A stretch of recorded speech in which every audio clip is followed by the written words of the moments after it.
What is going on, guys? Jack here and welcome to episode 93 of the Bristol Rovers career mode series. And we're going to start things off by going into a game against Liverpool, but as always I just want to thank you guys for the support on the last episode of career mode. I think we managed to hit something ridiculous like 69 likes or 70 likes, something ridiculous like that, which is just absolutely incredible. And to all you new subscribers that have subscribed to me in the recent days, I just want to thank you for subscribing to my channel.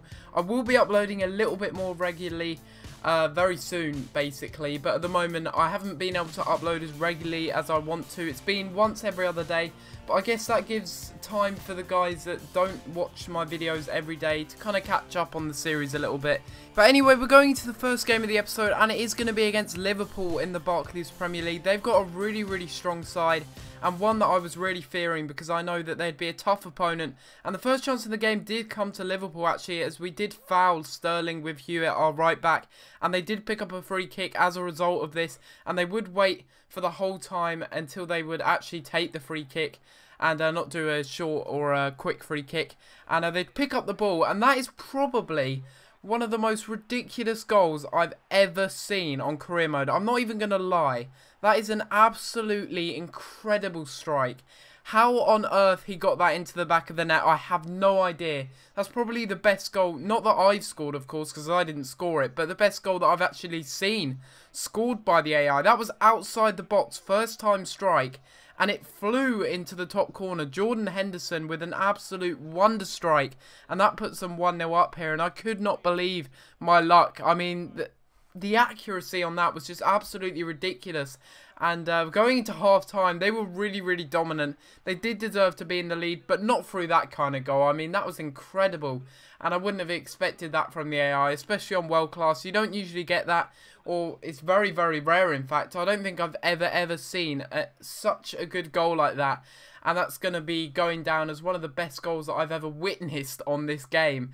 It was absolutely ridiculous. Jordan Henderson's volley gives them the lead at half-time. They were completely dominant, and we had to change things in the second half, which is what we did. John Taylor going down the right-hand side, doing what he does best, but unfortunately he does get tackled, and we pick up a throw-in as a result of this. And from the throw-in, we do throw it out to our right-back, I do believe, Hewitt, who goes down the wing, crosses the ball in, and of course it's none other than James Wallace to get the header. Not Ryan Brunt, but this time it's James Wallace, and we've got so many cams now. We've got Lazaro, of course, we've got Hughes, and we've also got James Wallace. He's down the pecking order, you could say, James Wallace is. It's very difficult to give him game time because I want to be giving game time to my youth player, of course, Gerard Hughes, who has actually reached, I think, 73 or 74 overall now, which is absolutely fantastic. And of course, I signed Lazaro as well, which has really pushed James Wallace down the pecking order. But the next chance in this game did come as actually, I think this is Coutinho who goes down the wing, and somehow he can't be outmuscled by Ryan Brunt. Ryan Brunt, bear in mind, has 90 strength. He can outmuscle almost anyone. He passes it off to Suso, I do believe that is, and the young Spanish midfielder puts it into the back of the net. I couldn't believe it. That's a really nice goal from the Spanish midfielder, Suso, and of course he's one of Liverpool's best youngsters, you could argue. Of course they've also got Raheem Sterling, and Coutinho, you could argue that he is a youngster. I don't know what you'd class as a youngster though, but nevertheless, that's a good goal, and we didn't have many chances left to get back into the game and, you know, try and get a draw at minimum, because we really need to be picking up all 3 points. And what a silly challenge that was with Connor Cody. I took down Luis Alberto in the box. I really shouldn't have done that because he was nowhere near through on goal, but I was just so frustrated because Liverpool just had so much possession. It was getting very hard to get the ball off of them, and in the end I just make a stupid challenge. I never ever do that, but that was just a challenge out of anger, pure frustration basically, trying to get the ball off of them and failing to do so, giving Liverpool a penalty and giving Rakitic a chance to give them a 2-goal lead and certainly seal off the game in the 90th minute. Does he score? Yes, he does. I'm awful at saving penalties, and that's something that you new subscribers will realise. I'm just awful at saving penalties. I'm okay at taking them, but usually I'm never able to save it. And if I do, it's my day, basically. Put it that way. I never save penalties, and people have told me that you just need to look at their feet. But I do that, and I just never seem to get it right. I don't know what it is, but in the end, Liverpool deservedly get the 3 points, and they win 3-1 unbelievable goal from Jordan Henderson to open the scoring, and it was just a crazy match really. Lots of action in this game and lots of highlights as well, and Liverpool do take the 3 points, and we don't even take one. We got one goal, which is okay, but to be honest, you can see there, we were hardly creating anything in the game, and I was getting a little bit worried, because of course we do want to be challenging for that Champions League spot. We are in 4th at the moment, but something I do want to mention to you guys is a little tip, I guess you could say, and that is to do with the additional funds. And it's very useful, and I recommend that you guys ask the board for additional funds, and this time the Bristol Rovers board did actually accept it, and this year they seem to have accepted it. Otherwise last year they didn't even want to give me any funds whatsoever, not even £200,000, not even £50,000.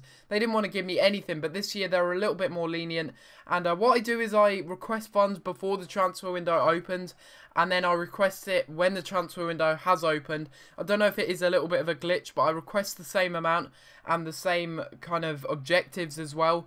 And it always seems to work, and it gives me extra money to spend. I don't know if it's a glitch or whatever, but to be honest with you, it makes up for the money that I just don't get at the beginning of the season, because of course we are such a low side, and we don't have the most amount of finances in the world, so it's going to be difficult to get those finances. So every little helps basically, and that is a tip that I do give to you guys. But anyway, we're going into this match, second match of this episode, and it is going to be against Southampton in the Barclays Premier League, and we take an early lead there. It was with Mason Bennett.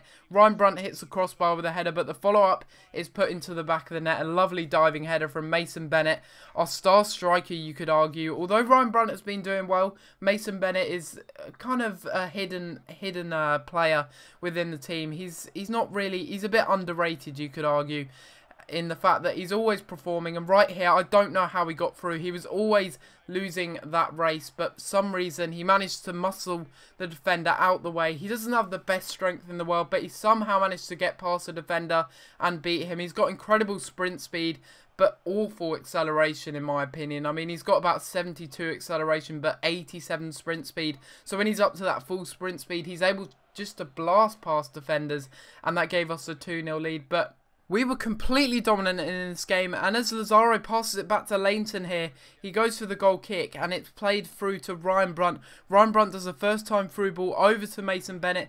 A really good chance to get his hat-trick as he's played on through here, but unfortunately he hits the post and it goes out of play. Really good chance to make it 3-0 there. Get his hat-trick within 28 minutes. That probably would have been the fastest hat-trick I've ever got in this series. Maybe not. I'm not 100% sure. I really can't remember. There's been 90 odd episodes, so it's going to be a little bit difficult for me to remember. But that was how the game finished. Nothing to report in the second half. We scored 2 goals with Mason Bennett in the first 15 minutes. Could have been 3, but unfortunately for us, Mason Bennett couldn't get his hat-trick. But it's a clean sheet and a 2-0 win, which means we pick up the 3 points, and that does cement our position in 4th place, which is really good news for us, because Chelsea have been bearing down on us. You can see they're still 1 point behind us, so we've got to keep up the intensity at the top of the table and hope that we can qualify for the Champions League, basically. I mean, our side's not that strong, but we have been playing very, very well, so we just got to hope that we can carry on going, and hopefully we will be able to qualify for Champions League and maybe win it next season. Who knows how long this series will go on for, but you can see there, we do sit in this match against Stoke. We win it 2-0. Lazaro missed a penalty. He came on as a substitute and he also got injured. He's going to be out for 7 days, which does suck a little bit, but that's what I'm talking about. We've got such, well, we've got such cover, you could argue.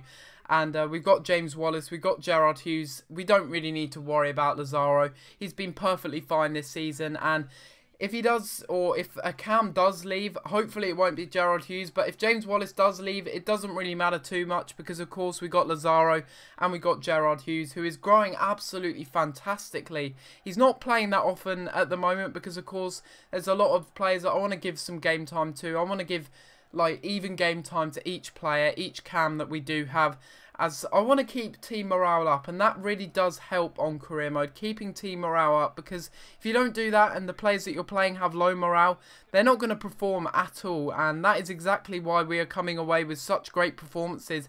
And you can see there that we went into this game against Aston Villa, only playing them in a couple of episodes ago, I think, and we're going into the reverse fixture here, hoping for a win, and you can see we get things started here. James Wallace in the 43rd minute. It took all the way until then, almost half time, to get a chance, and we score it. James Wallace getting a goal there and proving why he should be in the first team more often. Mason Bennett comes over to polish his boot, as that was a really nice strike from James Wallace. He doesn't have the best finishing, but he's got really good shot power, and that really does help him really when he's pulling off his shots. He's a really good youngster, one of my favourite players in the team, and he's a bit of an unsung hero. That was the word I was looking for Mason Bennett earlier on in the commentary, but he is a bit of an unsung hero. There are a few in this team that, you know, you don't really see that often get on the score sheet, but they just play consistently well every time they're on the pitch, and they just do their hardest for the team, for Bristol Rovers. But you can see in the 50th minute, that was a really good chance for Aston Villa